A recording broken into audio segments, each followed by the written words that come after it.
ॐ सहनाववतु सहनौ भुनक्तु सह वीर्यं करवावहै तेजस्विनावधीतमस्तु मा विद्विषावहै। ओम शांति शांति शांति। मीमांसा दर्शन की 271वीं कक्षा। मीमांसा दर्शन के छठे अध्याय को हम देख रहे हैं और पीछे हमने दूसरे पाद को समाप्त किया था और पिछली कक्षा में आप लोगों के प्रश्नों पर चर्चा की थी। उसमें भी एक प्रश्न हमारा मुख्य रहा, पृष्ठ संख्या 1708 पर 18वें सूत्र का भाग है, अप्राप्तेवा शास्त्रम अर्थवत। शास्त्र या शास्त्र का वचन तब सार्थक होता है जब उसके द्वारा बताई गई बात अप्राप्त हो, हमारे को स्वभावतः पता नहीं लग रही हो, ज्ञात नहीं हो, तो शास्त्र में जब कथन होता है तो सार्थक होता है। जो चीज हमें ज्ञात है उसका कोई हमें उपदेश करे, कथन करे, तो वो हमारे लिए व्यर्थ होती है, उसकी कोई आवश्यकता नहीं है। क्योंकि यहां पर शास्त्रों में सर्वसामान्य सब मनुष्यों को ध्यान में रख करके बात कही गई है, इसलिए इसमें प्राय तो हमें जोड़ ही लेना चाहिए कि प्राय करके जो बात या सामान्यतः साधारणतः जो बात हमें इंद्रियों से ज्ञात नहीं होती है, उन बातों को शास्त्र में कहा गया है। उनमें यह अपवाद रखना चाहिए कि विशेष प्रयत्न से और शास्त्र से जान के कुछ और फिर विशेष प्रयत्न करके जो नए नए अनुसंधान होते हैं, वो तो नए होते हैं, वो तो मनुष्यों के द्वारा हो जाते हैं, भले ही वो बात सीधे सीधे शास्त्र में नहीं कही गई हो। लेकिन सामान्य रूप से प्रारंभ में जो एक व्यक्ति के लिए कथन होता है वो उन बातों का कथन होता है जो हमें पता नहीं होता है। तो इसी संदर्भ में एक प्रमाण आया था, अग्निर्हिमस्य भेषजम। अग्नि ठंड की, शीतलता की औषधि है, यानी उसको दूर करती है। भेषज बोलते हैं, भेषम रोग भयम हरति इति करोति इति वा भेषजम। रोग के भय को जो दूर कर देती है उसको भेषज बोलते हैं। भिष रोगापनयने, भिषज भिषज भिषज चिकित्सायाम, चिकित्सा कित रोगापनयने, चिकित्सा विशेष रूप से। तो भेषज शब्द जो बनता है वो रोग चिकित्सा या रोगापनयन, रोगापनयन रोग को हटाना, इसी अर्थ में चिकित्सा का प्रयोग होता है। तो जो अग्निर्हिमस्य भेषजम, अब इसमें बात आई थी कि भाई क्यों पढ़ा गया, तो इसके पीछे एक मंत्र भी था जिसमें 4 प्रश्न दिए गए थे। ये यजुर्वेद के 23वें अध्याय का 9वां और 10वां मंत्र है। 9वें मंत्र में प्रश्न है, किमस्वित एकाकी चरति कौस्वित जायते पुनः किमस्वित हिमस्य भेषजम किम वा वपनम महत। तो किमस्वित हिमस्य भेषजम, ये जो प्रश्न था, हिम की भेषज क्या है, उत्तर दिया अग्निर्हिमस्य भेषजम। तो हमें लगेगा ये प्रश्न भी व्यर्थ है, ये प्रश्न भी व्यर्थ है, जैसा स्वामी जी कह ही रहे थे, इसके पूछने की भी क्या आवश्यकता है और उत्तर की भी क्या आवश्यकता है। तो उसमें फिर मैंने कहा था कि भाई अगर ये अर्थ नहीं निकल रहा है तो यही मानो कि इस तरह के प्रश्न भी हम कर सकते हैं, हमें कैसे प्रश्न करने चाहिए ये बताया जा रहा है। तो देखिए इस मंत्र के भावार्थ में महर्षि दयानंद क्या लिखते हैं। भावार्थ में, इन उक्त प्रश्नों के उत्तर अगले मंत्र में कहे हुए हैं, यह जानना चाहिए। ये तो एक अलग बात हो गई, ये तो सूचना है। फिर क्या लिखा है, मनुष्यों को योग्य है कि सदा इसी प्रकार के प्रश्न किया करें। ये सिखाया जा रहा है कि ऐसे प्रश्न करने चाहिए, ऐसे ऐसे प्रश्न करने चाहिए। सामान्य प्रश्न भी कर सकते हैं और विशेष भी कर सकते हैं, दोनों तरह के कर सकते हैं। यानी महर्षि को भी देखो ये तो पता है कि कुछ नई बात कहनी चाहिए। ये जो हम जिस बात पे चर्चा कर रहे हैं ना, अप्राप्ते व शास्त्रम अर्थवत। कोई चीज सिखाई जा रही है, क्योंकि प्रश्न करना सहज सबके अंदर नहीं होता है, नहीं हो पाता है। बहुत सारे कारणों से वो रुक भी जाता है, चाहता है, जानना चाहता है, जिज्ञासा है, लेकिन प्रश्न करे ये नहीं, उसको प्रेरित किया जाए। प्रश्न करने चाहिए, विशेष रूप से प्रश्न करने चाहिए। तो वो भी एक देखो, इसको महर्षि ने भावार्थ में नहीं तो और कुछ लिखते। अब प्रश्न प्रश्न थे, उसमें क्या चीज बताते, तो उन्होंने देखो यही कहा, मनुष्यों को योग्य है कि सदा इसी प्रकार प्रश्न किया करें। अब ये सदा विशेष हो गया, सदा, क्योंकि प्रश्न किया करें। आप कहोगे भाई प्रश्न तो करते ही हैं हम, प्रश्न तो करते ही हैं, कर ही लेते हैं, इसमें कौन सी बात बताई जा रही है? बोले सदा किया कर। तो आप तो वेद का पालन कर रहे हैं ना, भले ही दूसरे कितने भी परेशान हो, भले ही दूसरे ये कहे कि हमारा समय जा रहा है, तो भी सदा किया कर। क्योंकि कई बार आप भी तो विचलित हो जाते हो, ठीक है इनको है तो कर लीजिए, आप कह तो देते हो कि भाई अन्याय होगा, मेरा क्या होगा, लेकिन फिर भी थोड़ा व्यक्ति मान जाता है ना कि लोग देखो क्या सोचेंगे, चलो कोई बात नहीं, लेकिन सदा किया कर। उत्तर मिले या ना मिले, प्रश्न सदा किया कर। क्योंकि कई बार प्रश्न की निवृत्ति इससे भी हट जाती है। हमने प्रश्न किए, उत्तर नहीं मिल रहे हैं, अरे छोड़ो क्या प्रश्न में उत्तर तो मिलते नहीं है, नहीं प्रश्न तो करते रहो। ये विशेष कहा जाए सदा। सदा पे ध्यान देना, जिन स्थितियों में हम, यानी स्वभावतः प्रश्न करने की प्रवृत्ति होते हुए भी हम कह सकते हैं प्रश्न करने की प्रवृत्ति बच्चे में भी रहती है, उसको सिखाया नहीं गया फिर भी वो प्रश्न करता है, जिज्ञासा है, ये स्वभावतः प्रश्न की प्राप्ति हम दिखा रहे हैं। तो बोले फिर प्रश्न करने का उपदेश क्यों किया गया? बोले सदा किया कर। और दूसरों के लिए भी है कि कोई प्रश्न करे तो हमें उन्हें सदा प्रश्न करते रहने देना चाहिए, ठीक है ना, मेरे को रोकना नहीं चाहिए। भाई स्वाभाविक है, किसी को प्रश्न सदा प्रश्न करने के लिए कहा जा रहा है तो दूसरा भी तो उससे जुड़ेगा, उसके लिए भी तो कर्तव्य आ गया है कि सदा प्रश्न सुनने चाहिए, सदा प्रश्नों को उत्तर देने का प्रयास करना चाहिए। कभी दे दिया कभी नहीं दे दिया, कुछ और को देख के, ठीक है, ये नया उपदेश हो गया ना मेरे लिए। नहीं तो अर्थ था प्राप्ति क्या होगी मेरे को, भाई अधिकतर लोग नहीं चाहते हैं, थोड़ा ज्यादा हो जाता है तो कम कर देना चाहिए। तो कुछ ना कुछ विशेष है, जो स्वभावतः प्राप्त नहीं हो रहा है उससे कुछ विशेष कहा जा रहा है। अब देखिए, ये तो खैर प्रश्न पे कहा। अग्निर्हिमत से भेषजम के अर्थ को देखो महर्षि क्या करते हैं। अग्नि के समान शीत के हटाने को कोई वस्तु नहीं है। अग्नि शीत को हटाती है, ये स्वभावतः मान लो पता लग गया, लेकिन अब क्या कहा जा रहा है? अग्नि के समान कोई नहीं है। और कई चीजें हो सकती हैं, कोई सोचे ये, कोई सोचे ये भी तो अग्नि, ये भी तो हटा देती है, ये भी तो हटा देती है। अग्नि के समान कोई नहीं है। अग्निर्हिमत से भेषम, अर्थ देखो महर्षि का, यानी महर्षि कुछ विशेषता बताना चाहते हैं, कुछ नई चीज बताना चाहते हैं। हमें स्वभावतः ना पता लगे कि भाई ये अग्नि ही सबसे विशेष है, हम कुछ दूसरी चीज को भी करते हैं। भाई गर्मी हटाने वाली दूसरी और सर्दी हटाने वाली और चीजें नहीं है,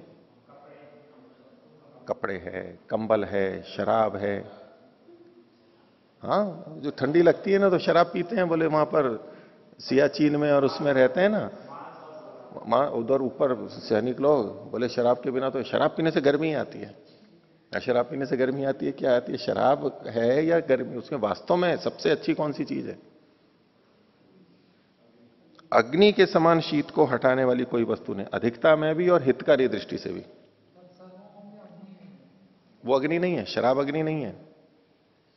शराब तो हमारे रक्त संचार को बढ़ाती है, यानी रक्त वाहिनियों को चौड़ा कर देती है, वासोडायलेटर, जो धमनियां है ना उनको चौड़ा कर देती है। जो शरीर के बाहर की धमनियां होती है ना, त्वचा पे, परिसर में, पेरीफेरी में, उसको चौड़ा कर देती है। चौड़ा करने से वहां पर रक्त संचार अधिक हो जाता है, और रक्त संचार अधिक होता है, रक्त अधिक जाता है तो रक्त के साथ साथ तो गर्मी आती ही है, तो त्वचा पे गर्मी आ जाती है, इसलिए पसीने आने लग जाते हैं, और इसलिए शराबियों का चेहरा लाल भी दिखाई देता है। चेहरा ना, हाँ देखो, ये शराब नहीं पीते इनके चेहरे मुरझे, और हम देखो शराब पीते हमारे चेहरे लाल हैं, लाल लाल दिखते हैं। अब देखना, मधुमेह वालों के भी चेहरे लाल दिखते हैं, चिकने, बिल्कुल गाल लाल और चिकने दिखते हैं। जिनको डायबिटीज हो ना, देखना उनको ये मिलेगा। जो बहुत दुर्बल हो गए उनकी छोड़ दो, लेकिन सामान्य रूप से जिसको मधुमेह है उसके गाल और ये लाल दिखाई देते हैं। दिखने में लगता है कि बहुत अच्छा है, बाहर से तो बहुत अच्छा चमकदार चेहरा लग रहा है, बाकी के मुरझे हुए हैं, उनको डायबिटीज नहीं है इसलिए मुरझे हुए चेहरे हैं उनके, वो शराब नहीं पीते इसलिए लाल नहीं दिख रहे उनके चेहरे, वो दिखने में ऐसा लगता है, इन्हें भ्रांति होती है इस तरह से। तो ये जो चीजें, शराब कोई गर्मी नहीं लाती है, हमारी उपस्थित गर्मी को ही प्रयोग में करती है और उसके बाद में फिर ज्यादा ठंड लगती है, क्योंकि जो हमारी संचित ऊर्जा थी वो निकल गई, खर्च हुई ज्यादा। हाँ, तात्कालिक रूप से प्रयोग हमने ले लिया हमारी संचित चीज को, उतने में तो ठीक है, लेकिन अग्नि के समान शीत को हटाने वाली कोई वस्तु नहीं है। अब ये देखो नई बात कह दी ना, जो अर्थतः प्राप्त नहीं हो रही। अच्छा, यही दो मंत्र इसी अध्याय में एक बार और आए हैं, दोबारा आए हैं, दोनों प्रश्न रखे गए, प्रश्न का भी मंत्र है और अर्थ का भी है। इसी यजुर्वेद के 23वें अध्याय के 45वां और 46वें मंत्र, बिल्कुल जो के तू मंत्र हैं। देखा आपने? सूचना दे रहे हो या पूछ रहे हो? पूछ रहे हो, हाँ वो देख लेते हैं।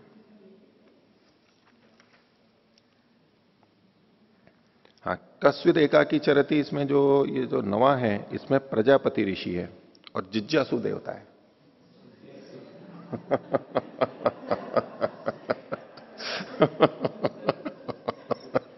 तो ठीक है ना, अब महर्षि ने जो अर्थ किया वो ठीक है ना, वो केवल जिज्ञासु देवता है, जिज्ञासा के लिए है।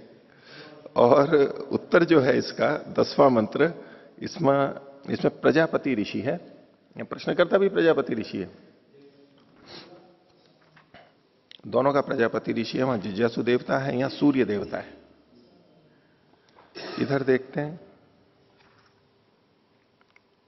इसमें भी यही है, प्रजापति ऋषि और जिज्ञासु देवता प्रश्न में, और उत्तर में प्रजापति ऋषि और सूर्यादयो देवता।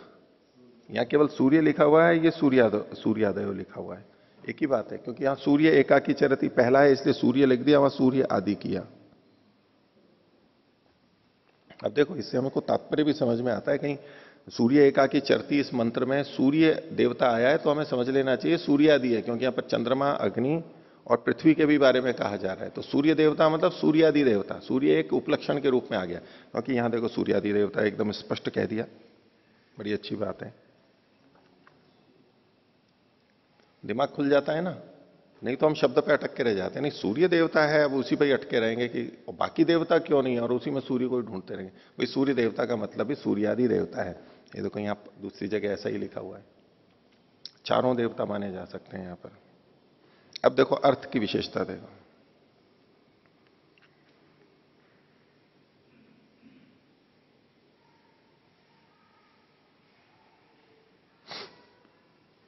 छियालीसवें मंत्र में, ये 23वें अध्याय का 46वां मंत्र, जिसमें अग्निर्हिमस्य भेषजम। अब यहां पर देखो दूसरे ढंग से अर्थ किया है महर्षि ने, लेकिन फिर भी विशेषता है, क्या लिखते हैं, अग्नि ही शीत का नाशक, अग्नि ही शीत का नाशक।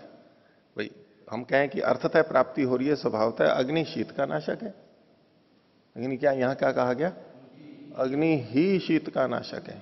और ये तो व्याकरण भाषा में भी करते हैं कि बलवान है, अब उसका क्या अर्थ होता है, बलवान तो सभी है, फिर कथन विशेष क्यों किया जा रहा है, उसमें अर्थ को हम विशेष ढूंढते हैं, नहीं ये औरों से अधिक बलवान है।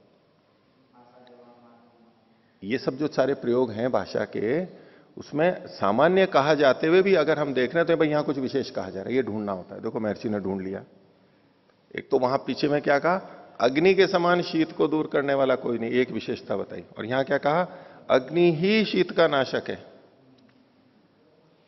हमने कहा भाई कंबल शीत का नाशक है, बोला नहीं, कंबल नहीं, शीत है, अग्नि, कंबल क्या कर रहा है ये समझ में आएगा, भ्रांति नहीं हो जाए किसी को, क्योंकि इंद्रिय दोषात संस्कार दोषात च अविद्या, प्रथम दृष्टिया इंद्रियों से जो हम देखते हैं उससे तो भ्रांति होगी, अविद्या उत्पन्न हो जाएगी, पता नहीं लगेगा, उससे तो बड़ा गर्म है, बड़ा गर्म शॉल है, ऊनी है, ये है वो है, हम उसी को गर्म कहते हैं, व्यवहार भी होता है और व्यक्ति समझने भी लग जाएगा। लेकिन जो विज्ञान को समझता है वो क्या सोचेगा, ये हमारे ही शरीर की गर्मी को, अग्नि को रोक रहा है। अब हमारे को मान लो ठंड लग रही है और उसके लिए हमने कई प्रयोग किए, या तो सीधे अग्नि, अग्नि मतलब सीधी अग्नि,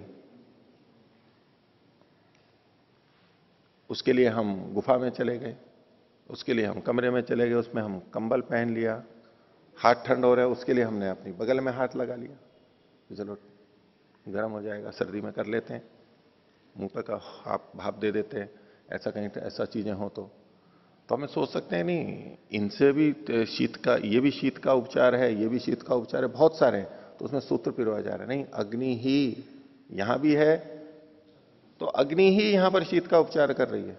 हर जगह अग्नि ही करती है और कोई शीत का उपचार कर ही नहीं सकता।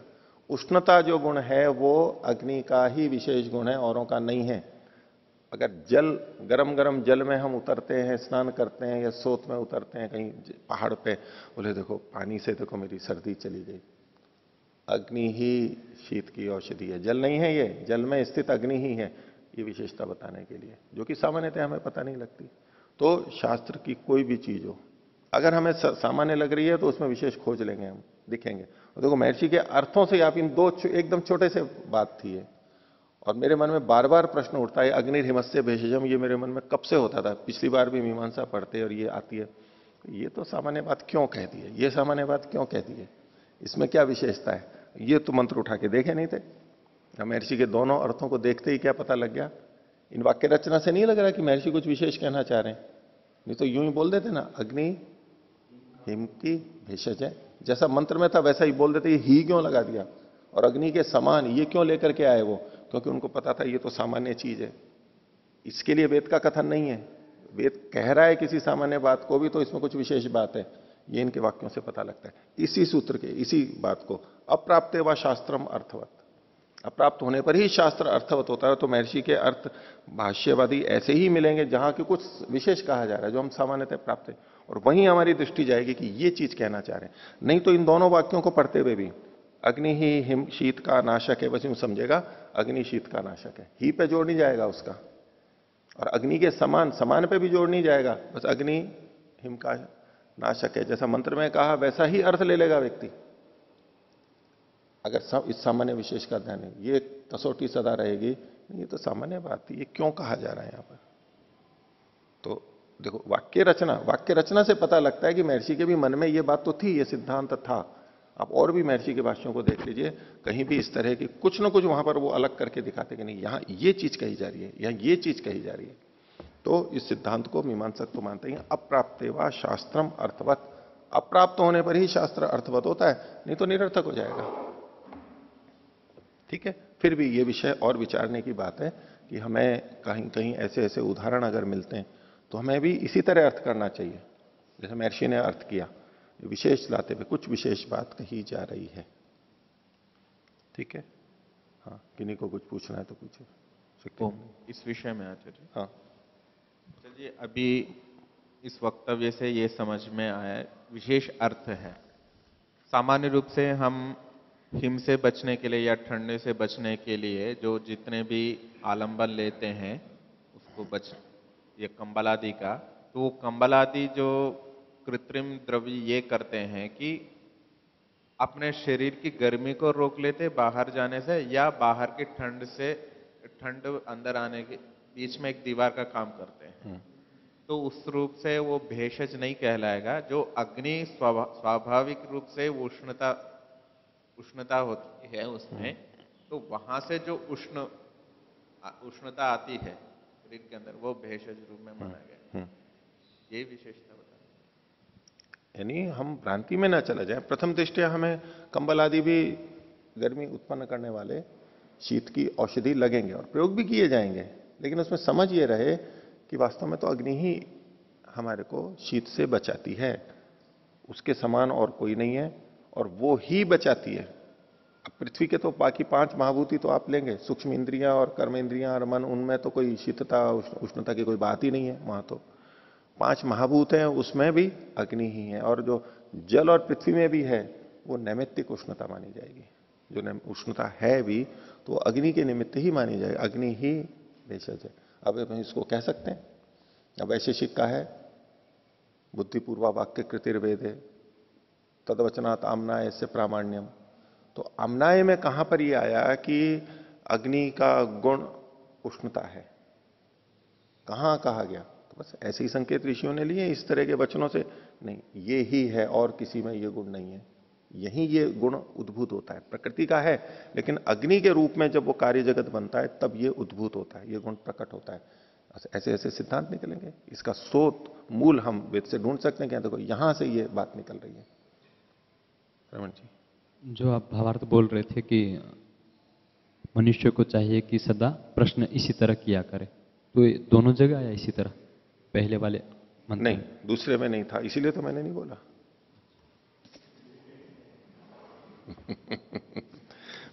बात तो पहले से भी स्पष्ट हो गई ना, दूसरा भी मैं आपको सुना देता हूं, लेकिन इसकी पुष्टि में नहीं था इसलिए मैंने उसको कुछ बोला नहीं। उत्तर वाले में दोनों जगह पक्ष की बात थी, इसलिए मैंने दोनों को बोला। नहीं नहीं, पक्षपात नहीं है, वो भी बोल दूंगा, वो भी बोल दूंगा, लेकिन देखो वाक्य बोलने में क्यों, मेरे को तो चारों मंत्र पता थे, मैंने एक मंत्र छोड़ा, मैं चारों को बोल रहा हूं, पुस्तक लेकर के आया हूं, तो मेरे व्यवहार से ही पता लग जाएगा। ऐसे ही हम दूसरों के व्यवहार से, भाई इसने ये छोड़ा है भूल, या तो भूल से छोड़ा है या जानबूझ के छोड़ा है, दोनों बातें हो सकती हैं। अब उसमें आप दिमाग लगाइए, मेरा दिमाग तो लगा नहीं कि यहां पर इस प्रसंग में इससे पुष्टि कैसे करूं मैं। मेरा प्रयोजन क्या था, इस बात को पुष्टि करना। उसके जो मेरे को संकेत मिले वो मैंने किए, और वो उसमें कोई अन्याय नहीं किया स्वामी जी, वो बिल्कुल ठीक ठीक ढंग से कहा। देखिए जो पहला वाला है उसके भावार्थ में,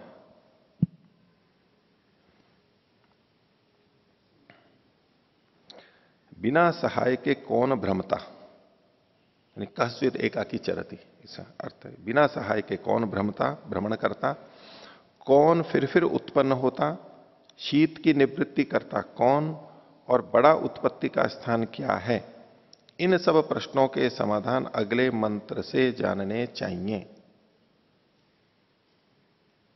अब ये पिछला मंत्र ये थोड़ा ना कह रहा है कि इन प्रश्नों के उत्तर अगले मंत्र से जानने चाहिए, वहां तो केवल प्रश्न प्रश्न लिखे, अगला मंत्र अपने आप बताएगा कि ये उत्तर ही देखो यहां पर है। पर महर्षि ने इसको करके इस मंत्र के लिए अलग से यहां कुछ नहीं कहा, लेकिन हम मान सकते हैं जो पीछे उन्होंने कहा वही बात यहां भी हम जोड़ सकते हैं कि भाई ये प्रश्न की शैली कही गई है। अब छोटे प्रश्न हो बड़े प्रश्न हो, जीवन से एकदम सीधा जुड़ा हुआ हो, जैसे सर्दी गर्मी तो हमारे एकदम शरीर से जुड़ी भी चीज है, रात दिन प्रतिदिन का हमारा विषय है, और ये सूर्य है ये इतनी दूर की भी बात भी है, और चंद्रमा वो भी अपने दूर की बात है लेकिन एक अलग तरह से है, और इस धरती की बात है कि बोया कहां जाए। तो मैं जो तृण से लेकर के परमेश्वर पर्यंत, छोटे से लेके बड़े तक, परमाणु परम महत्वांत, छोटे से लेके बड़ी चीज तक, निकट से लेकर के दूर तक, एक प्रतीक के रूप में चीजें दी गई हैं। एक वो जिनको हम सीधे सीधे रोज देखते हैं, ऐसा प्रश्न। अब ऐसे प्रश्न करने चाहिए तो कैसे प्रश्न, वो इन प्रश्नों के स्वरूप से हम निकालेंगे बातें, कैसे प्रश्न, यही प्रश्न करने चाहिए, भाई वेद में लिखा है ऐसे प्रश्न करने चाहिए, और जाकर के इस मंत्र को बोला, और ये 4 प्रश्न रखे, बोले मैं वेद की आज्ञा का पालन कर रहा हूं, वेद ने लिखा है कि ऐसे प्रश्न करने चाहिए, ऐसा करेंगे। प्रतिदिन पूछे ऐसे प्रश्न, वेद की आज्ञा का वेद का अनुसरण कर रहा है, ये तो नहीं संगत है, ये प्रतीकात्मक है। ऐसे प्रश्न करने चाहिए। कैसे, अब देखो इन प्रश्नों में क्या तालमेल है, एक इस छोर का है एक उस छोर का है, एक शरीर से संबंधित सीधा है और एक जिसका सीधे सीधे हमारे से संबंध नहीं है, वो बौद्धिक है कि भाई सूर्य अकेला चल, भाई सूर्य की गर्मी तो आ ही रही है, वो अकेला चले चाहे दो अकेला चले, उससे क्या फर्क पड़ रहा है हमारे को। फिर भी प्रश्न किया है, नहीं इसको जानो, ये भी जानने योग्य है, क्योंकि इससे परमात्मा को फिर हम जानते हैं, सृष्टि रचना को, कर्तृत्व को, उससे भी हमें बहुत कुछ सीखने को मिलता है।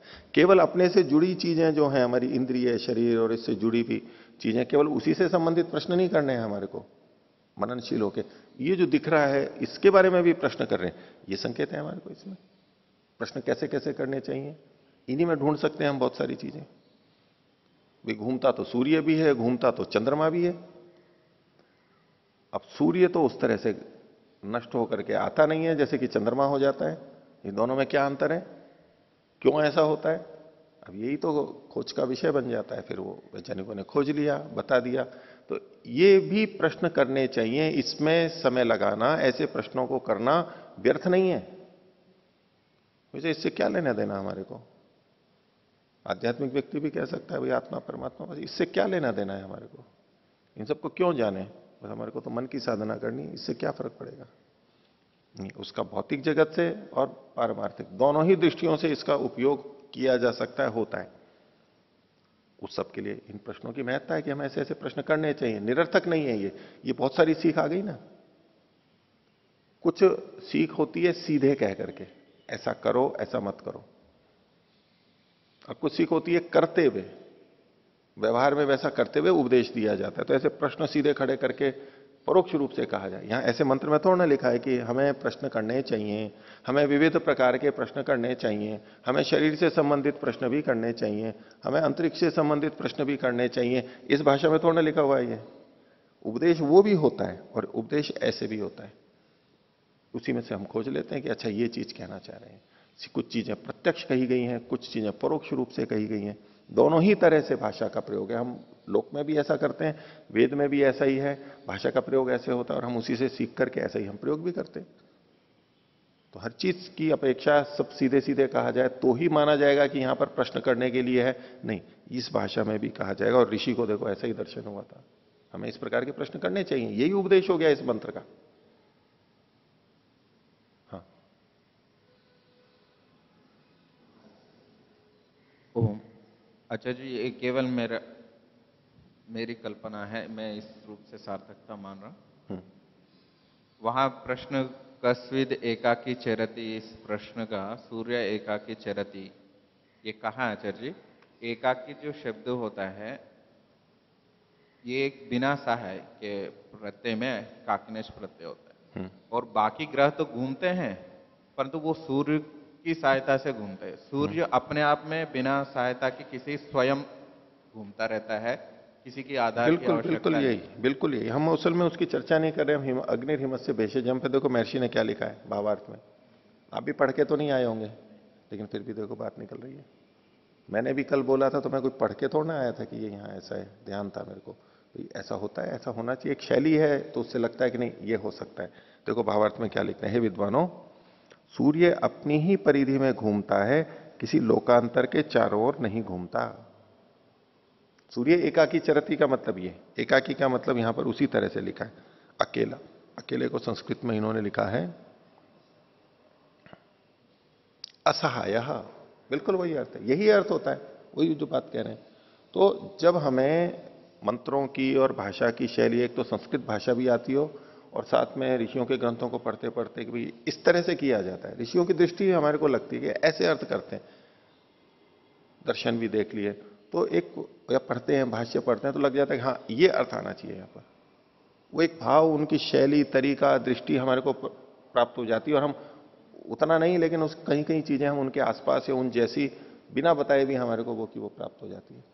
और देखो सत्यव्रत जी के पक्ष में, अच्छा एक जी, मिनट रुको, मैं आपकी एक बात बता रहा हूं, आपकी भी सुनूंगा। देखो क्या क्या चीजें निकाल सकते हैं।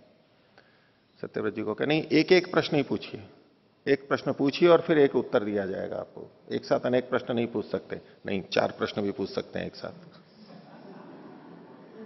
टोक नहीं सकते, वेद का प्रमाण है।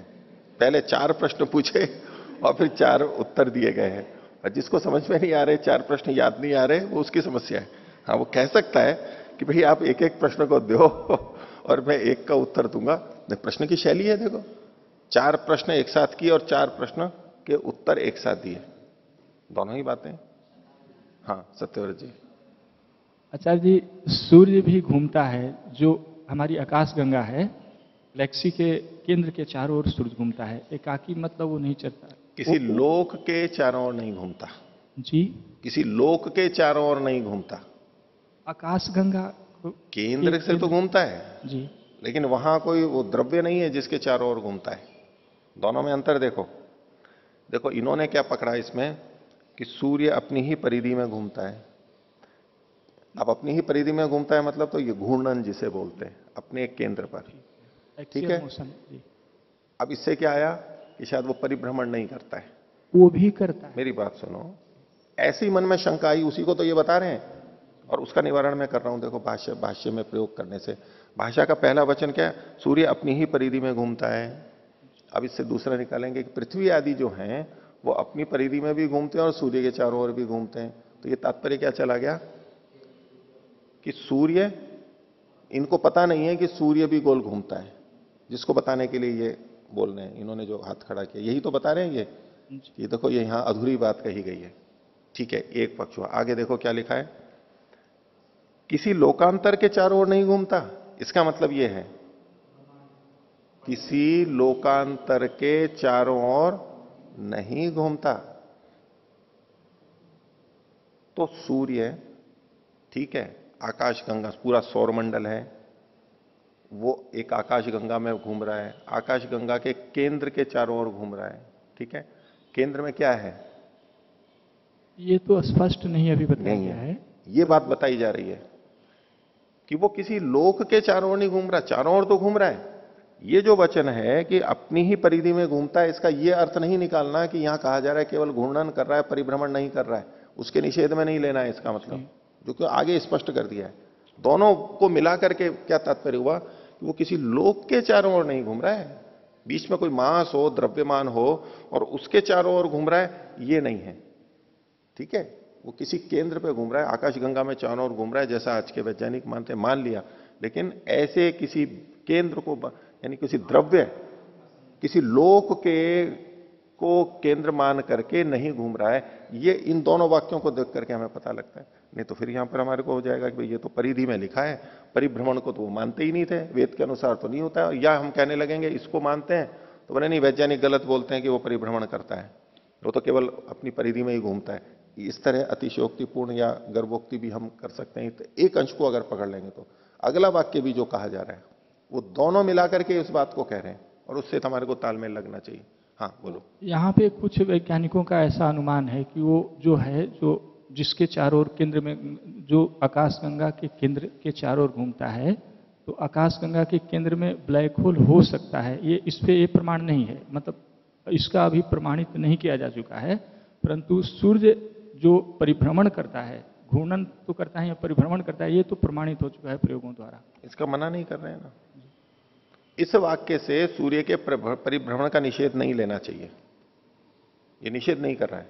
प्रथम दृष्टया आएगा इस वाक्य, सूर्य अपनी ही परिधि में घूमता है, किसी लोकांतर के चारों ओर नहीं घूमता, इससे ये अर्थ निकल सकता है कि ये परिभ्रमण नहीं करता है। लेकिन इसको लोकांतर इस पे केंद्रित करेंगे, किसी दूसरे लोक के चारों ओर नहीं घूमता, चारों ओर तो घूमता है। और सुनो, परिधि जो होती है, परिधि किसे कहते हैं? अपने केंद्र पे घूमने को नहीं कहते हैं। परिधि किसको कहते हैं? एक जो घेरा उसका परिभ्रमण है वो परिधि कहलाती है, उसके चक्कर की। तो यहां पर सूर्य अपनी ही परिधि में घूमता है, उसकी अपनी जो परिधि है, मतलब किसी लोक के केंद्र में नहीं। हम कहें कि अपनी परिधि में आकाशगंगा घूम रही है, उसके अनुसार सर जैसे अन्य सौरमंडल है वो घूम रहे हैं, उनके वैसे वैसे वो भी घूम रहा है कुछ नियम से, ठीक है। लेकिन वो अपनी ही परिधि में घूमता है, किसी लोकांतर के चारों ओर नहीं घूमता। अब देखो, ये तो एक का अर्थ मैंने कहा, दूसरा वाला और देखते हैं।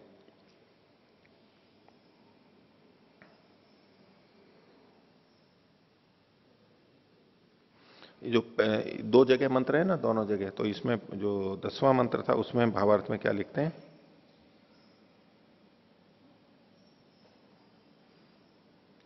इसका पहले देखो पदार्थ देखते हैं। हे जानने की इच्छा रखने वाले मनुष्यों, जिज्ञासु देवता है। अब देखो, देवता जिज्ञासु है, तो अब यहां पर देवता मतलब मंत्र का विषय है।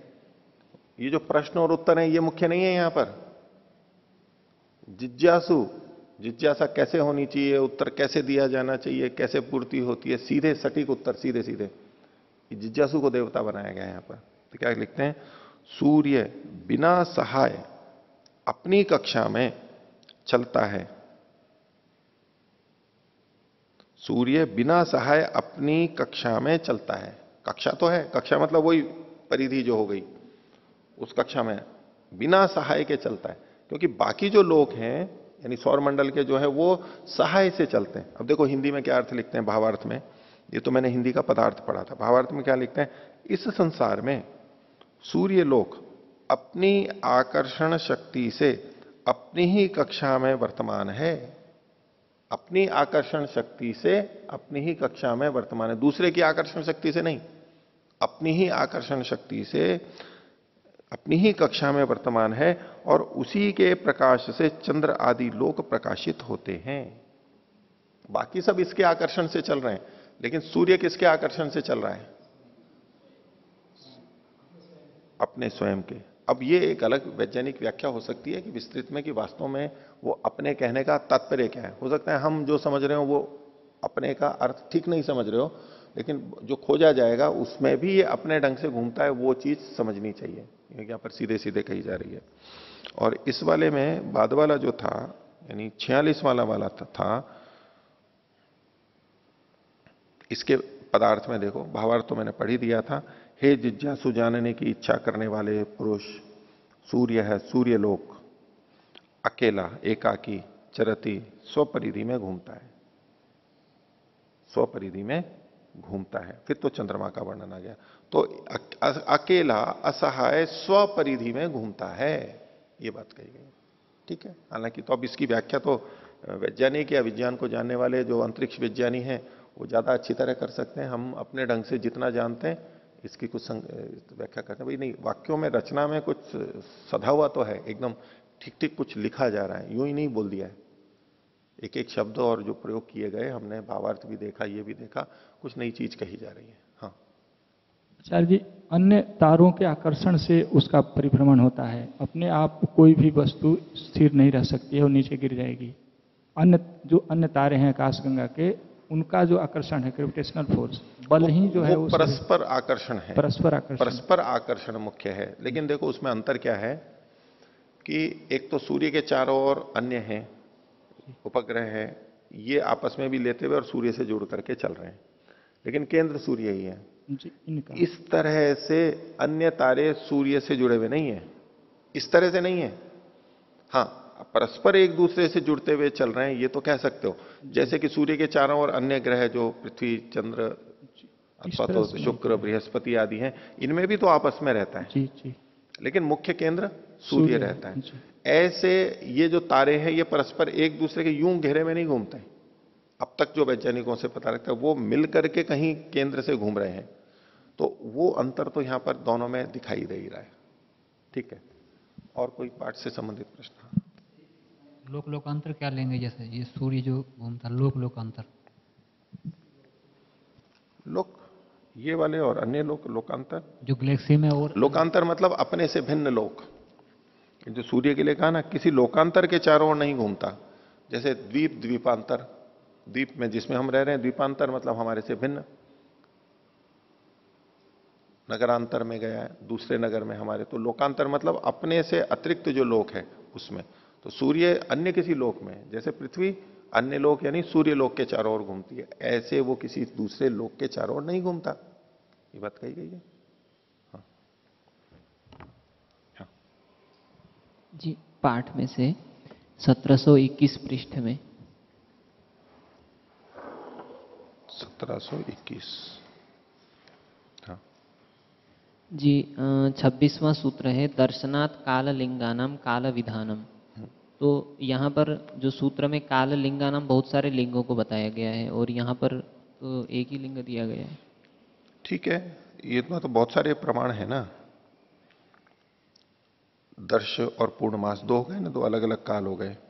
इसी तरह से अग्निहोत्र का भी ले सकते हैं, उनके भी अपने प्रातःकाल, सायंकाल, सबके जितने अलग अलग हैं, ऐसे एक के अनेक नहीं कहा जा रहा।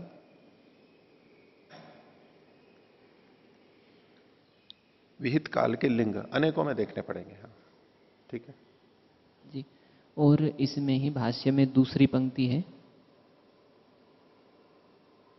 हाँ, यदि सर्वस्मिन् काले होमः तदा कस्य अतिपत्ति ही स्यात्।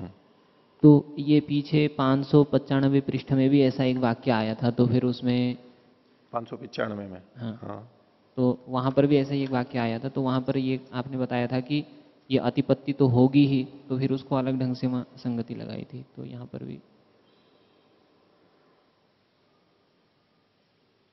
इसको देखो, इस तरह से देख सकते हैं।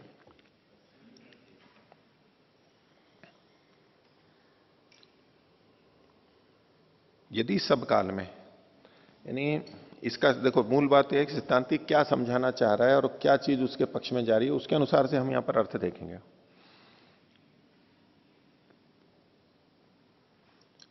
पूर्व पक्षी कह रहा था कि सब काल में होगा, सिद्धांति कहेगा कि निश्चित काल में होगा। यदि सब कालों में प्राप्त है, पूर्व पक्षी वाली बात ले रहे हैं अभ्युपगम से, तो उसकी कालातिपत्ति नहीं होगी। अतिपत्ति क्या है? जिस समय नहीं होना चाहिए उस समय होना, अतिपत्ति का अर्थ। एक अतिपत्ति का अर्थ क्या है? कि जिस समय होना चाहिए उस समय ना होना।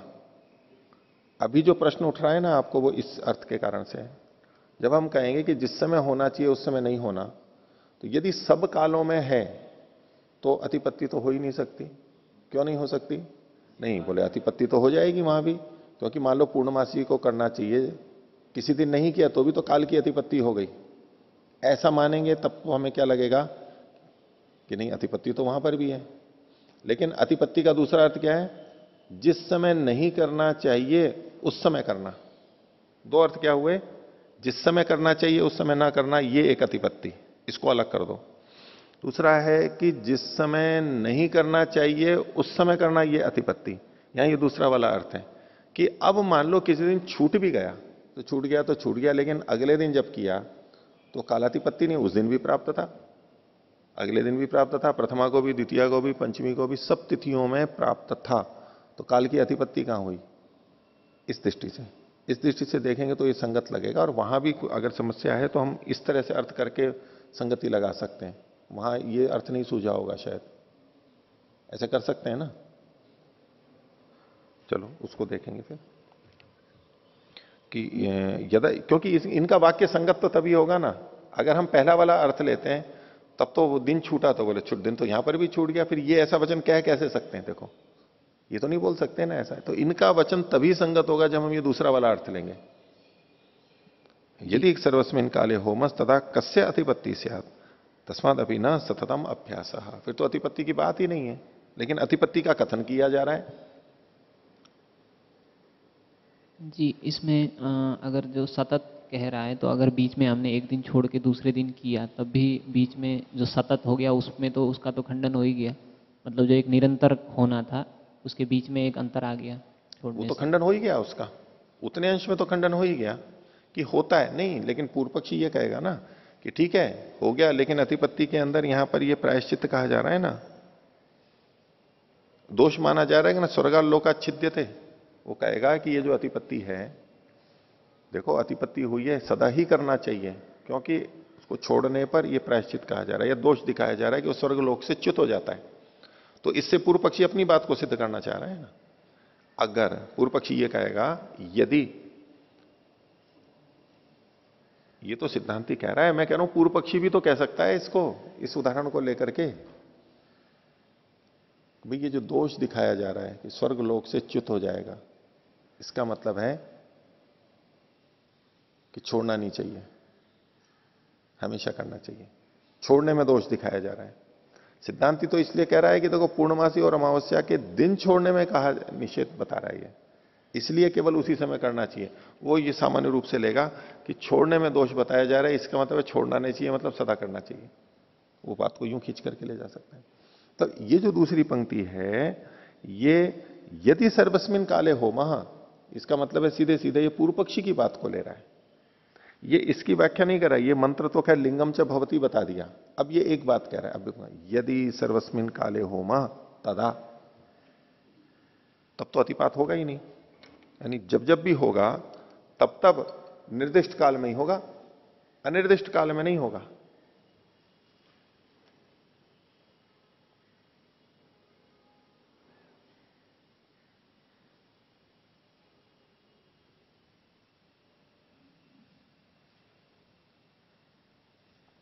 आज के पाठ में भी एक दो आएंगे सूत्र जिसमें देखो कैसे अर्थ कर सकते हैं तो बिल्कुल संगति नहीं लगेगी, दूसरे ढंग से करो तो एकदम ये लगता है कि हाँ ये तो संगति लग गई।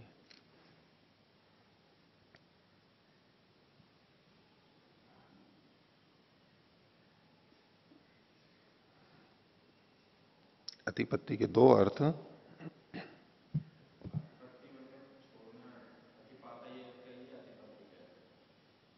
अतिपात ये तो छोड़ने अर्थ में है। हाँ,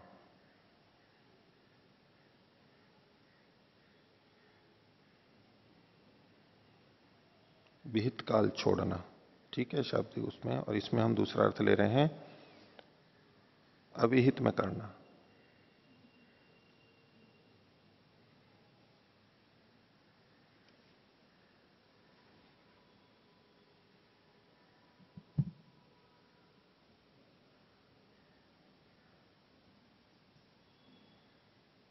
चलो फिर भी और विचारने की बात है।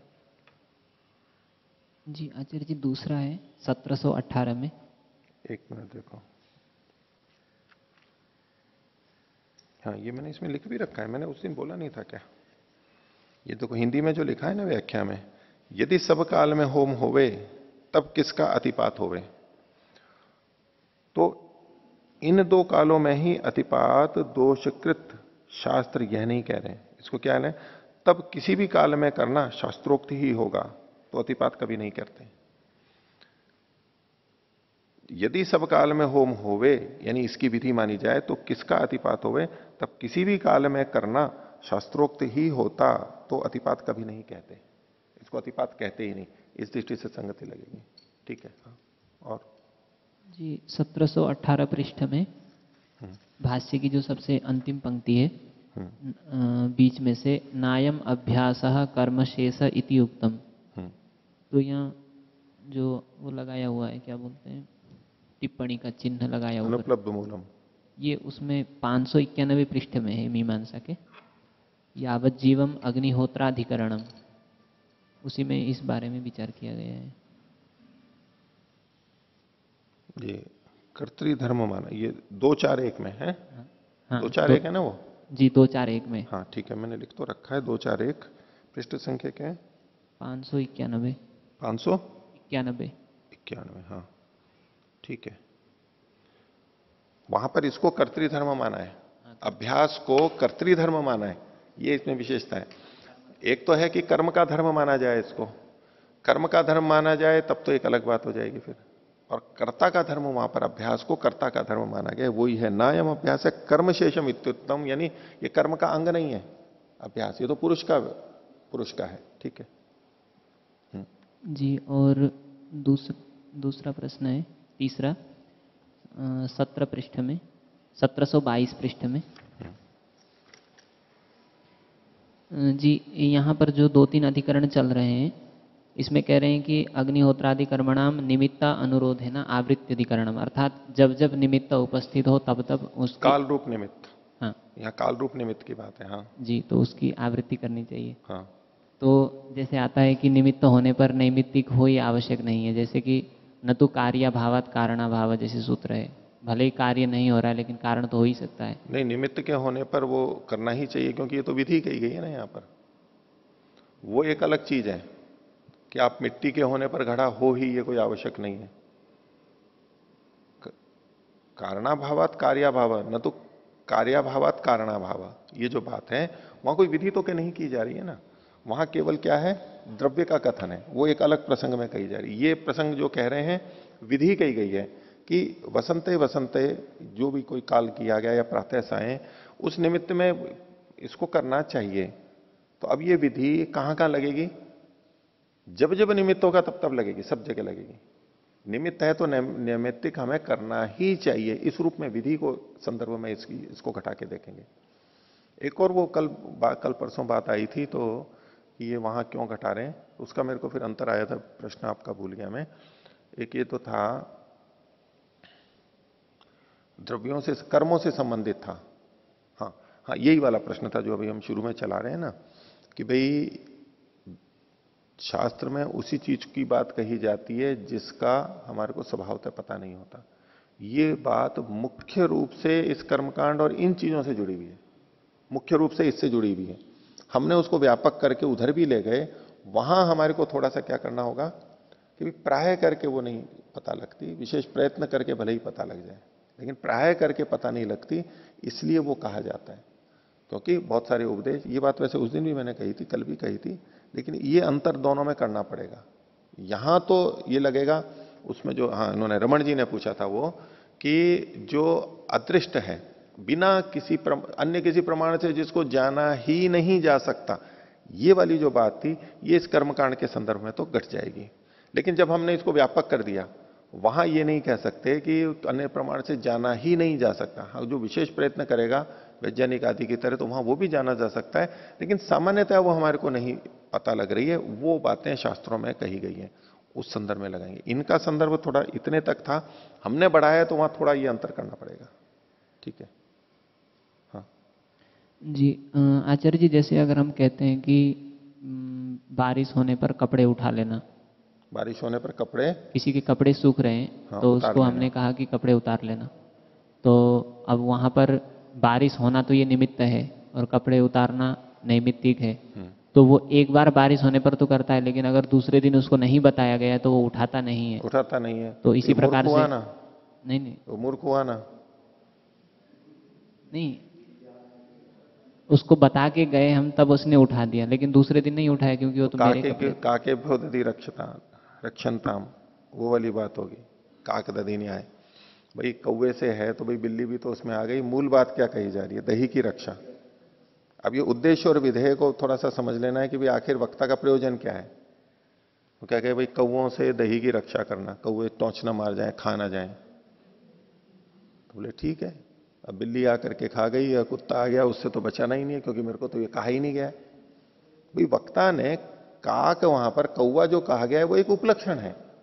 वो ये थोड़ा निर्धारण किया जा रहा है कि ये कौवे से ही आए तब आप बचाओगे। मूल चीज क्या कही गई है? दही की रक्षा करना। अब ये जो जिसको यही तो बुद्धि है, वो तेल बुद्धि और लक्कड़ बुद्धि, ये जो काष्ठ बुद्धि, जिसने कौवे से ही रक्षा की, वो कौन सी बुद्धि है?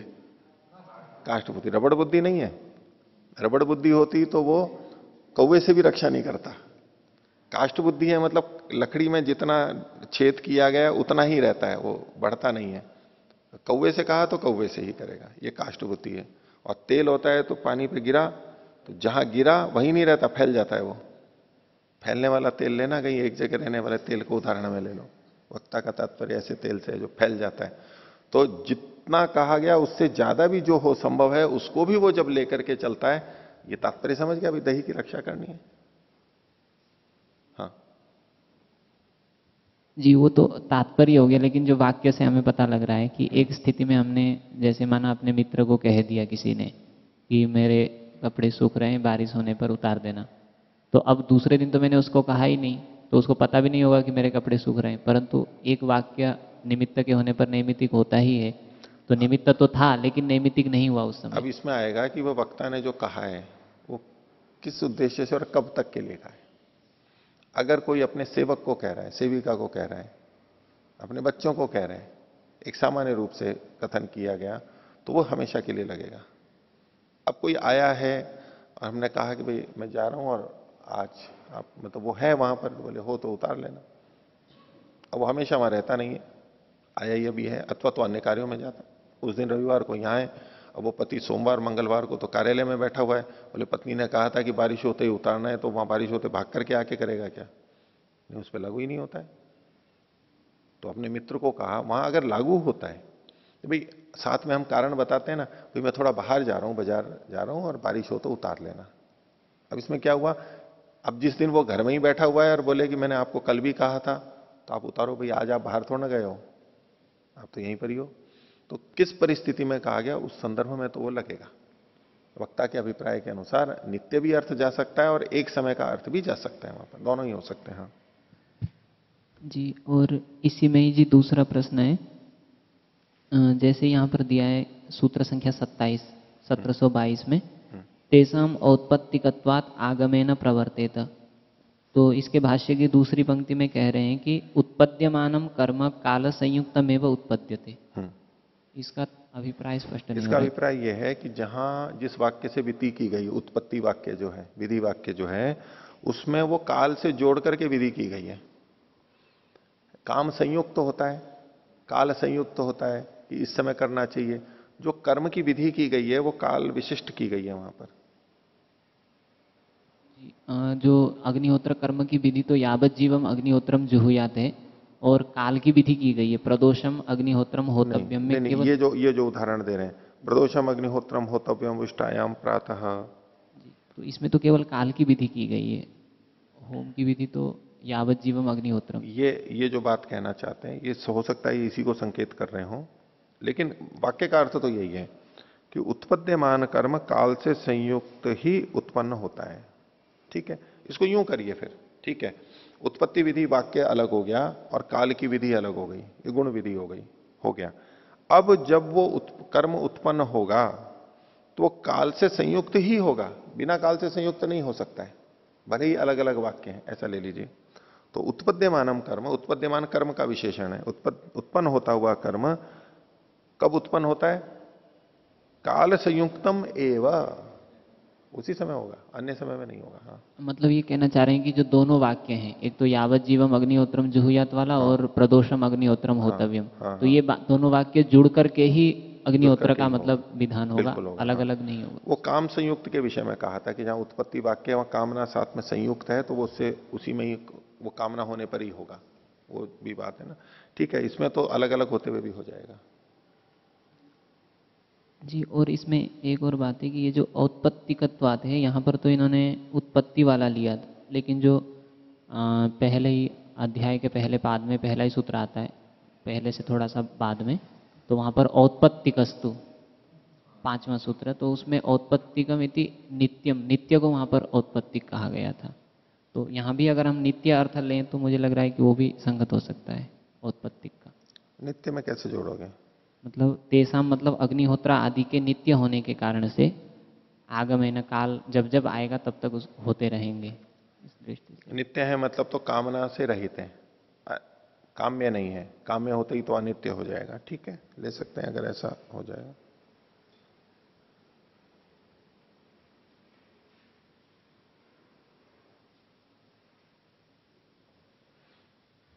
हाँ, ओम आचार्य 1721 पृष्ठ पर जो पहले चर्चा चल रही थी जिस वाक्य के ऊपर, सूत्र संख्या 26 और भाष्य की दूसरी पंक्ति उत्तरार्ध से, यदि सर्वस्मिन् काले होमस तदा कस्यात्पत्ति स्यात्। इसका अतिपत्ति का दो तरह का अर्थ देख रहे थे। पहला अर्थ जो है विहित काल में ना करना और अविहित काल में करना।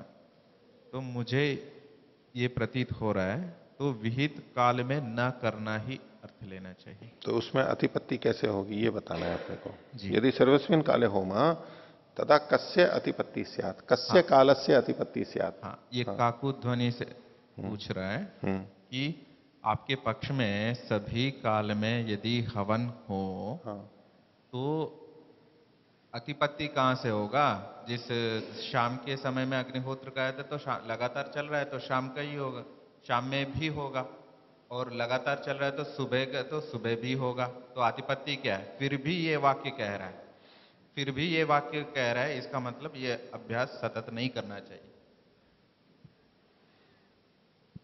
ठीक है, उस तरह ये मान करके चल रहे हैं। लेकिन देखो, जो संभावना हमारे को कभी कभी करने में अतिपत्ति की है, कभी कभी मतलब अमावस्या पूर्णमासी को या प्रातःकाल सायंकाल, उसमें अतिपत्ति का कारण क्या है? आलस्य प्रमाद आदि, अन्य कोई बाधा, प्राकृतिक या व्यक्तिजन्य कुछ भी कारण हो सकता है। तो जिस पक्ष में इसको सब समय में करना है तब भी तो ये कारण विद्यमान है, अतिपत्ति वहां क्यों नहीं हो सकती है? सार्वकालिक है तो उसमें तो अतिपत्ति की संभावना और अधिक हो गई। सुबह और शाम में जब अतिपत्ति हो सकती है तो दिन के समय में अतिपत्ति क्यों नहीं हो सकती है? और ज्यादा संभावनाएं बढ़ती हैं।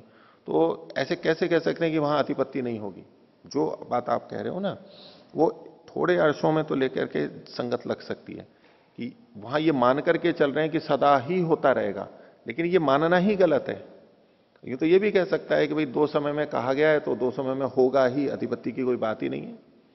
दो समय के लिए कहा गया, प्रातः सायं के लिए, तो भी अतिपत्ति हो रही है।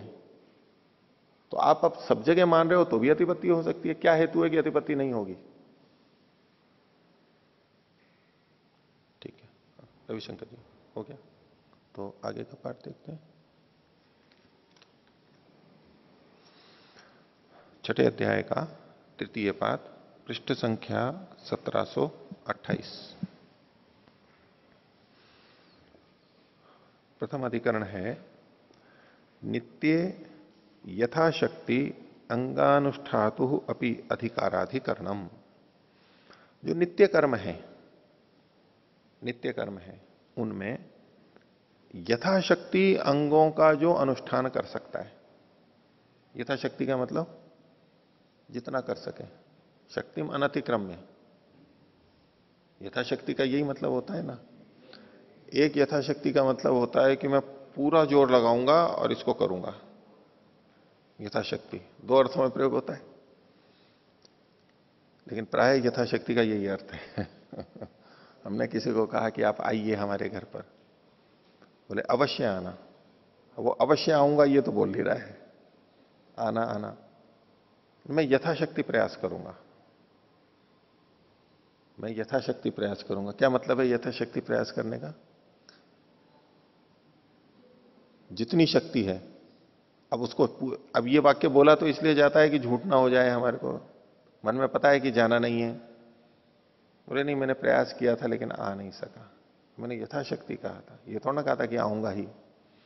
अब ये अलग बात है कि यथाशक्ति प्रयास किया था या नहीं किया था।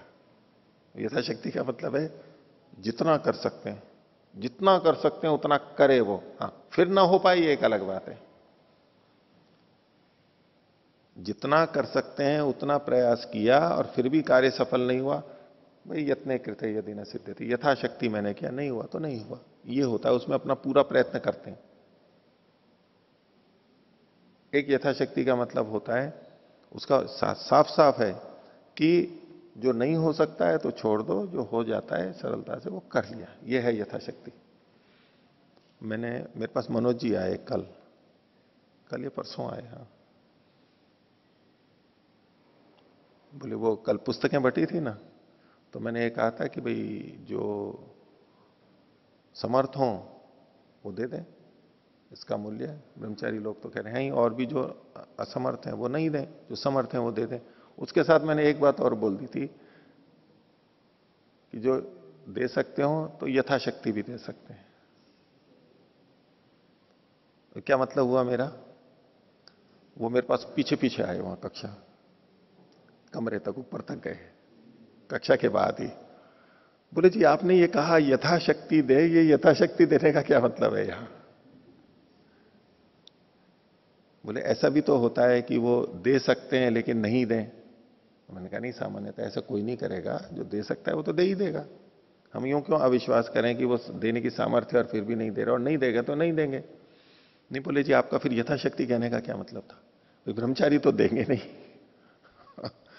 और जो समर्थ हैं वो दे देंगे। आपने ये जो एक अतिरिक्त बात कही है यथाशक्ति का क्या मतलब है?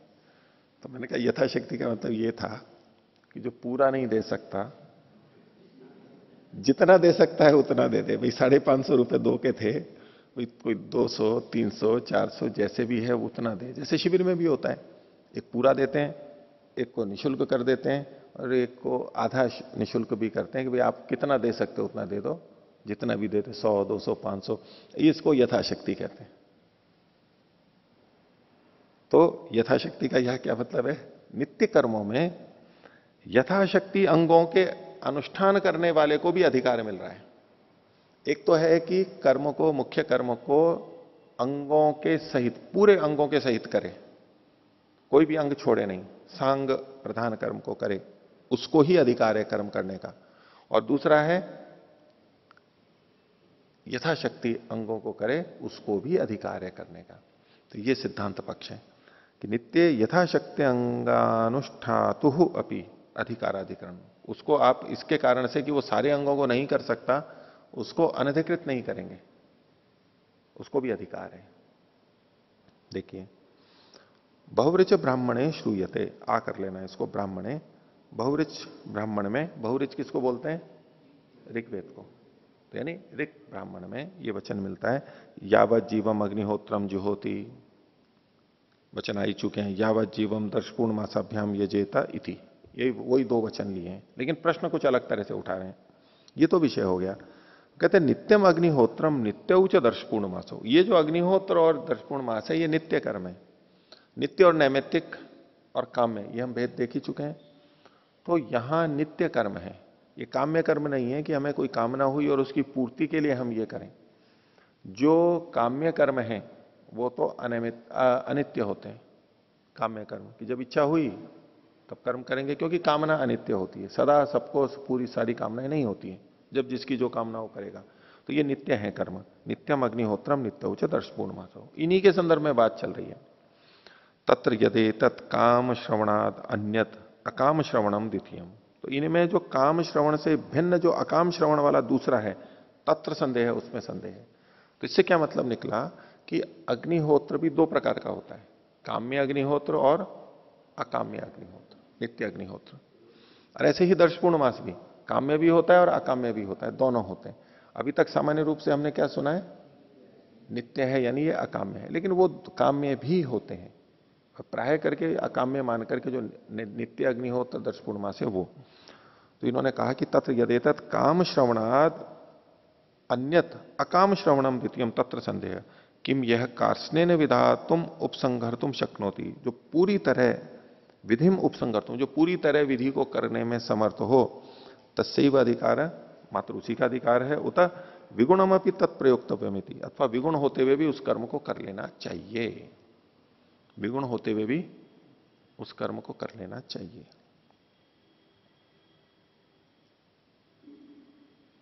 तो कामना वाले में तो पूरा करना ही है, और अकाम है उसके अंदर थोड़ा विगुण हो तो भी कर सकते हैं, नित्य माने गए इसके लिए। इसमें कईयों के मन में आता है ना कि नहीं करेंगे तो करना है तो पूरा ही करना है, नहीं तो नहीं करना है। जैसे व्रतों के संदर्भ में कई जने बोलते हैं, भाई आप व्रत क्यों नहीं लेते हो, संकल्प क्यों नहीं लेते हो? बोले जी टूट जाते हैं, मैं ऐसा नहीं चाहता कि व्रत और संकल्प टूटें, इसलिए मैं व्रत और संकल्प नहीं लेता हूं। देखो कितना ईमानदार है, जो व्रत और संकल्प को तोड़े वो बड़ा, ये जो व्रत संकल्प का इतना ध्यान रखे कि नहीं मेरे को उसको तोड़ना नहीं है, बहुत आदर और सम्मान की चीज है, कौन अच्छा, कौन अच्छा। अब ये व्रत नित्य है और ये तो करने ही चाहिए हमारे को, काम्य नहीं है कि इसको कामना हो तो करो, नहीं ये तो करने के वाले हैं, सार्वभौम महाव्रत है तो करने ही हैं ये तो।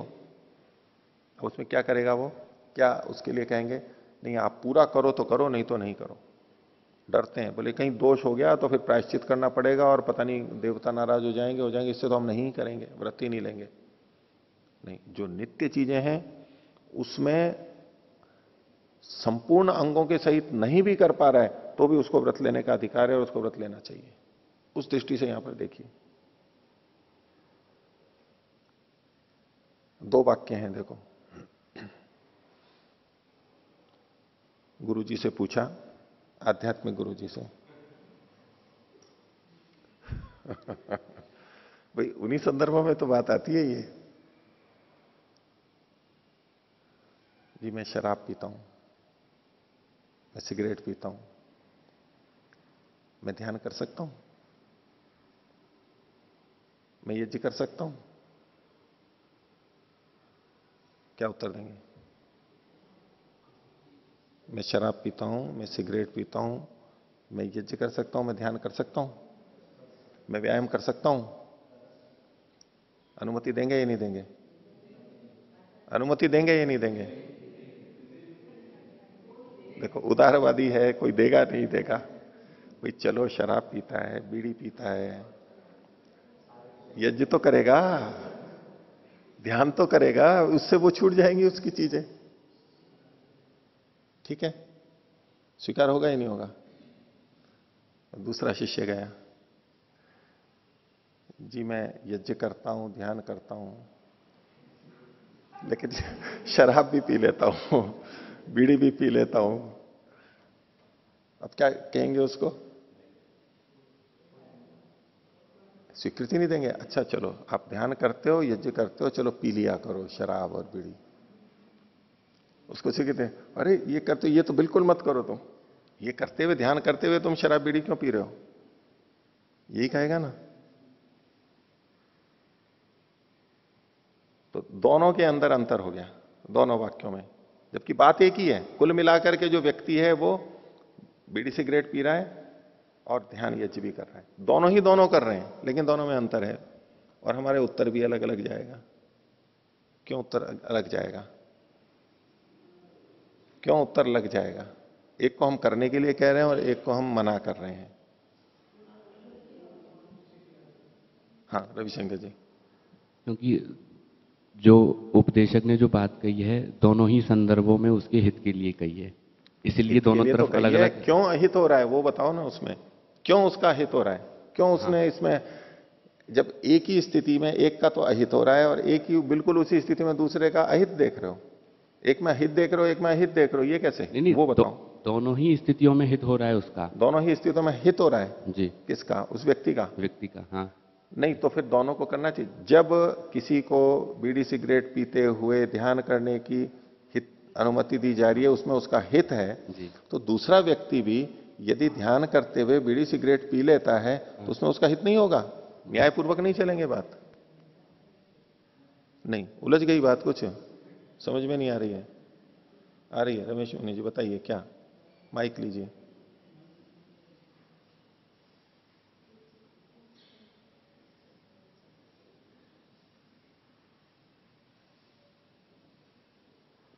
पहला व्यक्ति जो है आचार्य जी, वो यज्ञ ध्यान करना चाहता है, इस कारण से वो अवगुण उसमें पहले से हैं, उसको स्वीकृति इसलिए दी गई है, ध्यान करेगा यज्ञ करेगा तो धीरे धीरे वो उसकी विकृतियां दूर हो सकती है। दूसरा पहले से कर रहा है, वो विकृतियों को पकड़ रहा है, उसको इसलिए रोका जा रहा है। अब देखो, न्याय की बात करेंगे तब तो स्वामी जी पक्षपात रहित तो दोनों को एक ही उत्तर देना चाहिए था, पक्षपात रहित व्यवहार होना चाहिए। लेकिन अगर विवेक से देखेंगे, रमेश मुनि जी ने जो बात कही, ये दोष से युक्त है, उसको अच्छी चीज करने के लिए हाँ कहा जा रहा है कि हाँ करो अच्छी चीज, और उधर वो बुरी चीज पकड़ने के लिए कह रहा है मैं बीड़ी सिगरेट भी पी लूं, ध्यान करते हुए भी मैं बीड़ी, योगाभ्यासी होते हुए भी बीड़ी सिगरेट पी लूं। बोले नहीं, ये गलत चीज पकड़ने को कह रहा है, वो अच्छी चीज पकड़ने को कह रहा है। वो आप ये क्या कहते हैं, अमावस्या और पूर्णिमा, नहीं शुक्ल पक्ष और कृष्ण पक्ष की तरह से देख सकते हैं। एक में नीचे की तरफ जा रहा है, एक में ऊपर की तरफ जा रहा है, एक ही जगह रहे, लेकिन फिर भी दोनों के लिए अलग उपदेश है। अब यहां पर वो पक्षपात रहित व्यवहार नहीं, वो कह सकता है कि नहीं पक्षपात रहित व्यवहार होना चाहिए, दोनों के लिए समान होना चाहिए, ऐसे नहीं होता है, ऐसे पक्षपात रहित व्यवहार की व्याख्या नहीं हो सकती है। ठीक है, तो देखिए, ये जो नित्य के लिए सांग, नित्य कर्मों में सांग न करे तो भी उसको अधिकार दिया जा रहा है। तो नीचे इसी दूसरी पंक्ति देखिए, एकादशे काम संयुक्ते प्रथमे श्रवणे चिंतयिष्यते सांगे। बोले इस चर्चा को 11वें अध्याय में देखेंगे। 11वें अध्याय में जो काम से संयुक्त प्रथम श्रवण है, प्रथम विधि है, जिसमें कामना भी साथ में कही गई है, उसके बारे में वहां कहेंगे। वहां तो कहेंगे सांग ही करना चाहिए, यानी जब कर्म की विधि की जा रही है और उसमें कामना का भी वर्णन किया जा रहा है, काम संयुक्त विधि है, तो वहां तो सांग ही करना चाहिए। यह नित्य श्रवण है द्वितीय इति, या नित्य जो श्रवण है यानी काम से युक्त नहीं है वो, तो यहां पर दूसरा पक्ष होता है कि उसको छोड़ करके भी करना चाहिए। ये दो बातें आ रही हैं। किम प्राप्तम, तो पूर्व पक्षी अपनी बात को कह रहा है। प्रथम सूत्र, सर्वशक्तो प्रवृत्ति ही स्यात्, वह को यह कर लीजिए, तथा भूतोपदेशात, बोले सब करने की जिसमें शक्ति हो उसी की प्रवृत्ति होवे, जो सब कुछ कर सकता है उसी को लगना चाहिए, अधूरे को यहां नहीं रख सकते। तथा भूतोपदेशात, क्योंकि उसी तरह का उपदेश दिया गया है कि हम उन्हीं को पढ़ाएंगे, उन्हीं को आश्रम में रखेंगे जो पूरा चल सकते होंगे, नहीं तो नहीं। पूरे योगाभ्यासी होंगे तो रखेंगे, नहीं तो नहीं रखेंगे। सर्वशक्तो प्रवृत्ति स्यात् तथा भूतोपदेशात, ये सूत्र जो का तू है खोल रहे हैं। यह कार्स्नेन विधम उपसंहर्तुम शक्नोति स एव अनुतिष्ठेत, जो संपूर्णता से विधि को पालन कर सकता है, समाप्त कर सकता है, वह ही इसका अनुष्ठान करे। क्यों? तथा भूतोपदेशात, खोल रहे हैं उसको, यथा भूतम ही तत्काम संयुक्तम श्रुतम तथा भूतम एव नित्यम उपदिश्यते इति। बोले जिस तरह से कामना से संयुक्त अग्निहोत्र और पूर्णमास सुना गया है, कहा गया है, बिल्कुल वैसा का वैसा ही नित्य का भी कथन किया गया है। यानी उनकी क्रियाओं में कोई भेद नहीं है, एक ही जैसे हैं बिल्कुल। तो जैसा वो है कामना से संयुक्त, उसको सर्व सांग करना चाहिए, तो ये भी सांग ही करना चाहिए। आगे, दर्शपूर्ण मास शब्दश्च सांगस्य एव वाचका, और जब दर्शपूर्ण मास शब्द आ रहा है तो ये सांग का वाचक होता है, सबको लेकर के ही पूरे को कथन करता है, एक अंग कुछ अंग छोड़ करके उसका वाचक नहीं है ये। कथम पौर्णमास्यायाम अमावस्यायाम च सांगम विधीयते, पौर्णमासी और अमावस्या में सांग का ही विधान किया जाता है। यच्च पौर्णमास्याम विहितम साच पौर्णमासी, जिसमें जो पौर्णमासी में विहित है वही पौर्णमासी है। यद अमावस्यायाम विहितम साच अमावस्या इति, पूरा पूरा जहां कहा गया है। सांगम अमावस्यायाम विहितम पौर्णमास्यायाम च, और अमावस्या पौर्णमासी में सांग का ही कथन है। तस्मात् सांगम दर्शपूर्ण मास शब्देन उच्यते इति जैमिनिर मन्यते स्म। जैमिनिर रेफ लगा लीजिए, जैमिनी आचार्य का मत है ये। तो ये भाष्यकार ने लिखा है, सूत्र में तो जैमिनी का नाम नहीं लिया, बट एक पक्षीय हुआ, पूरा करना चाहिए। जो बहुत कट्टरवादी होते हैं उनके लिए ये बात आएगी।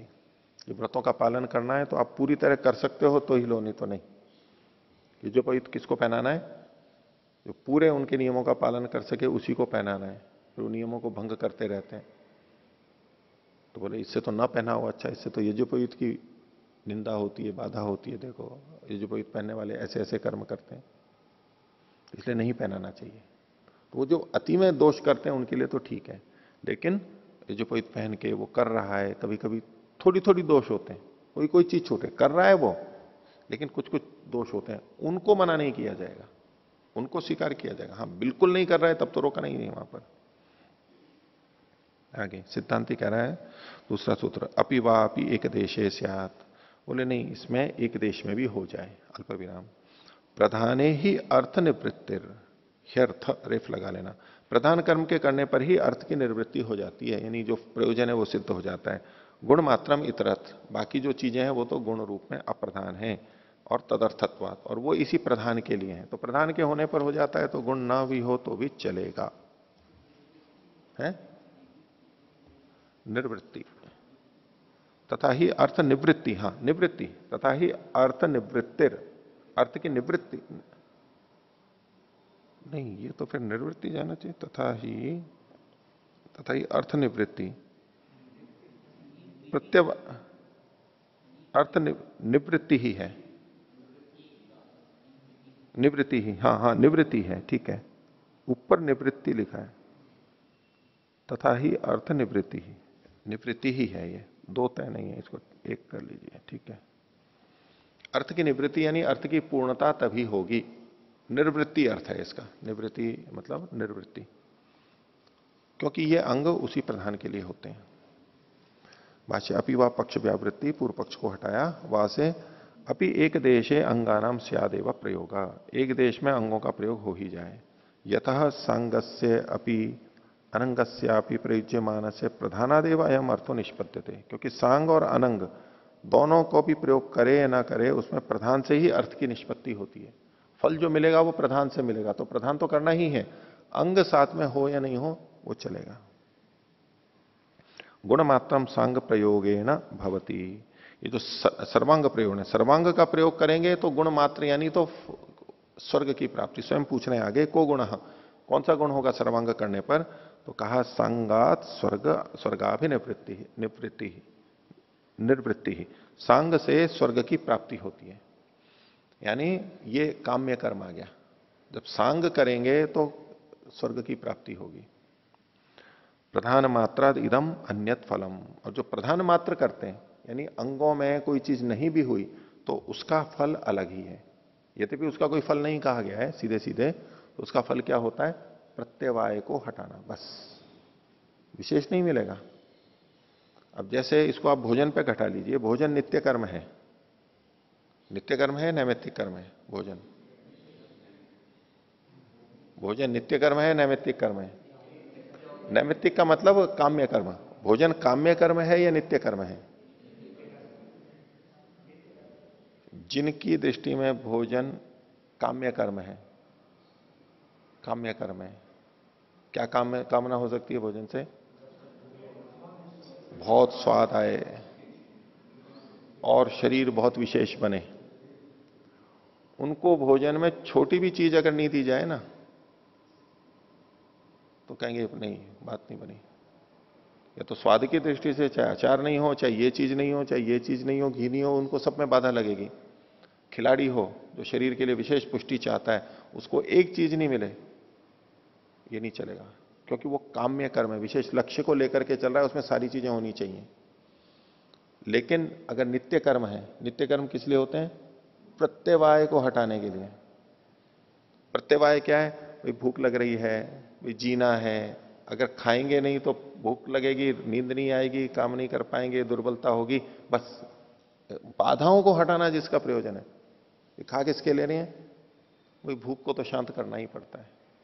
ये भूख जो एक प्रत्यवाय है उसके लिए खा रहा है वो, उसमें तो सांग ना भी हो तो भी, बस प्रधान हो, रोटी मिल गई, दाल मिल गई, सब्जी मिल गई, चुपड़ी हो या नहीं हो, अचार हो या नहीं हो, पापड़ हो या नहीं हो, उसमें नहीं, उसमें फर्क नहीं पड़ेगा, वहां तो वो ले सकता है। और प्रत्यवाय का हटना ये भी एक फल है, उस दृष्टि से बाधा हट गई, बस जो हमारे को कष्ट आना था वो हट गया।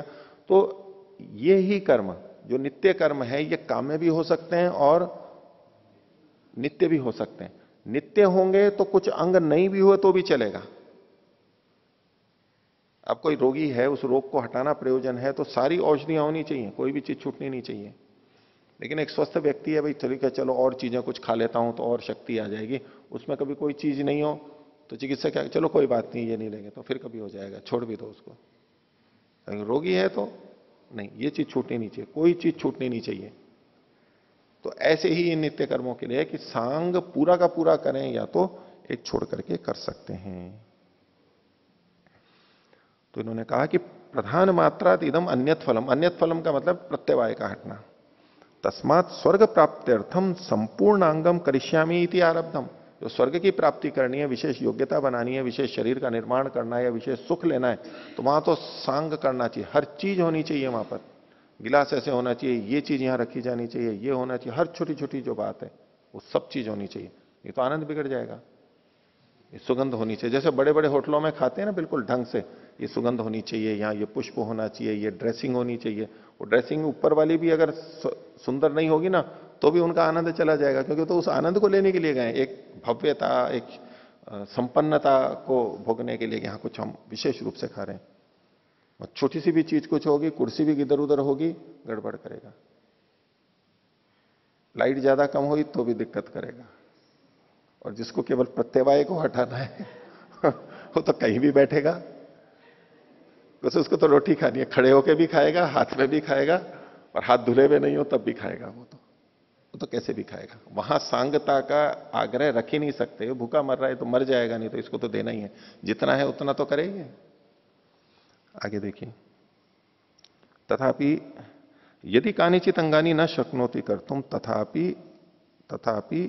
अस्माद एक देशांग गुण युक्तात् प्रधानात् फलम भविष्यति। तो एक देश अंग से प्रयुक्त जो प्रधान है, कुछ कुछ अंग किए कुछ नहीं भी किए तो भी फल होगा। तस्मात् प्रधान मात्र से प्रयोगम आह नांगानाम, इसलिए इनमें प्रधान मात्र का प्रयोग आवश्यक है, अंगों का प्रयोग आवश्यक नहीं है। दर्श पूर्णमास शब्द को अग्निहोत्र शब्द का प्रधान पदार्थो अन्यानी अंगानी तदर्थानी। तो ये जो दर्शपूर्ण मास और अग्निहोत्र है, ये प्रधान कर्म का वाचक है, केवल प्रधान कर्म का वाचक है, सांगों का नहीं है, नित्य वाला। और जो अन्यानी अंगानी, अन्य अंग है, वो तदर्थ हैं, उसके लिए हैं, उसके लिए। अब वो खाना खाने से पहले सूप भी पीते हैं, भाई थोड़ा भूख को बढ़ाएगा, वो उसके लिए है। ठीक है, वो नहीं हुआ तो भी खाएंगे वहां पर। तो ठीक है, आज का पाठ इतना ही रखते हैं। प्रणव ध्वनि।